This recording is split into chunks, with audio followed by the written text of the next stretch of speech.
Bismillahirrahmanirrahim. Assalamualaikum murid-murid. Alhamdulillah, pada hari ini cikgu akan menerangkan kepada kamu tajuk bagi mata pelajaran faraid yang seterusnya, iaitu pelajaran yang kelima, iaitu berhubung dengan fardu, yakni bahagian suami dan isteri. Tapi pada hari ini cikgu akan menerangkan dulu mengenai dengan fardu suami dulu lah. Okey, cuba lihat di sini. Jadi kalau suami, fardunya suami mendapat antara dua bahagian fardunya, iaitu sama ada 1/2 atau 1/4. Jadi kamu mesti tahu suami ini kalau sekiranya pewaris dan meninggalkan suami, jadi ia akan mendapat antara 1/2 atau 1/4. Jadi macam mana akan membezakan bila ia mendapat 1/2 dan bila ia mendapat 1/4. Okey, cuba lihat di sini ya. 1/2. Jadi kalau ia mendapat 1/2 apabila pewaris tidak ada meninggalkan anak atau cucu daripada anak laki-laki, yakni far'un warithun. Jadi kalau suami itu ia akan mendapat 1/2 sekiranya pewaris tidak ada meninggalkan anak sama cucu daripada anak laki-laki. Jadi dengan sendirinya suami akan mendapat 1/2 bahagian daripada harta tersebut. Contohnya di sini, kamu lihat. Pewaris meninggalkan suami dan bapa. Ia hanya meninggalkan suami dan bapa. Jadi kamu lihat di sana contohnya tu, anda ada kan? Anda ada anak sama cucu daripada anak laki-laki. Anda dah. Jadi dengan sendirinya suami akan mendapat 1/2. Bapa mendapat asabah. Yang berhubung dengan asabah ni nanti cikgu terangkan lah. Yang pasti yang penting kamu tahu suami mendapat 1/2 kerana tidak ada meninggalkan anak atau cucu daripada anak laki-laki. Itu yang mesti kamu tahu lah. Kemudian contoh lagi seterusnya, pewaris meninggalkan suami dan ibu saja. Jadi suami akan mendapat 1/2 dan ibu mendapat 1/3. Kamu fokus saja dulu suamian ya. Ia dapat 1/2 pasal indah ada anak atau cucu daripada anak laki-laki itu tadi. Jadi sebab itu ia mendapat 1/2. Okey. Kemudian bila suami mendapat 1/4. Jadi apabila pewaris ada meninggalkan anak atau cucu daripada anak laki-laki, yakni far'un warithun.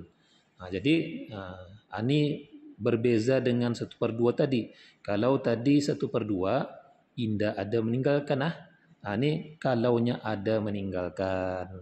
Kalau ada meninggalkan anak atau cucu daripada anak laki-laki, maka suami akan mendapat 1/4. Indah lagi 1/2. Kalau 1/2 pasal indah ada. Oleh kerana ada anak atau cucu daripada anak laki-laki itu tadi, maka dengan sendirinya suami akan mendapat 1/4 kurang daripada bahagian yang sebelumnya. Contohnya di sini lihat. Contohnya pewaris meninggalkan suami dan anak laki-laki. Oleh kerana ia meninggalkan anak laki-laki, maka suami akan mendapat 1/4. Suami akan mendapat 1/4. Manakala anak laki-laki mendapat asabah. Fokus saja dulu suami ya. Kenapa ia mendapat 1/4? Kerana ada anak laki-laki di sana yang kena tinggalkan.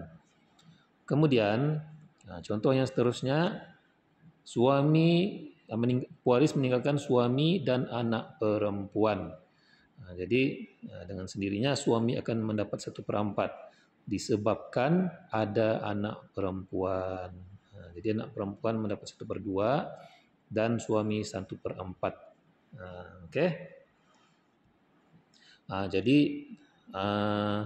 kamu perlu faham perbezaannya bila suami mendapat 1/2 dan bila suami mendapat 1/4. Seperti apa yang cikgu tadi, suami akan mendapat 1/2 jika sekiranya Indah ada meninggalkan anak atau cucu daripada anak laki-laki. Kemudian suami akan mendapat 1/4 jika sekiranya pewaris ada meninggalkan anak atau cucu daripada anak laki-laki. Perlu faham perbezaannya 1/2 dan 1/4. Okey, sebagai rumusan daripada pelajaran kali ini, suami bahagian fardu suami itu ada 2, iaitu 1/2 dan 1/4. 1/2 apabila tidak ada pewaris, tidak ada meninggalkan anak atau cucu daripada anak laki-laki, dan suami akan mendapat 1/4 apabila pewaris ada meninggalkan anak atau cucu daripada anak laki-laki. Jadi apa yang cikgu harapkan daripada kamu, kamu perlu faham bahagian suami ini, dan kamu perlu faham perbezaannya di antara bahagian 1/2 dan 1/4. Jadi apapun ini apa yang dijelaskan di sini ini, ia adalah merupakan apa yang ada di dalam Al-Quran. Jadi kita ni perlu taat segala apa yang diperintahkan oleh Allah Subhanahu Wa Taala yang dijelaskannya di dalam kitab Al-Quran. Okey, sekian saja untuk kali ini. Kalau ada apa-apa yang kurang difahami, boleh tanya kepada cikgu. Sekian, Assalamualaikum warahmatullahi wabarakatuh.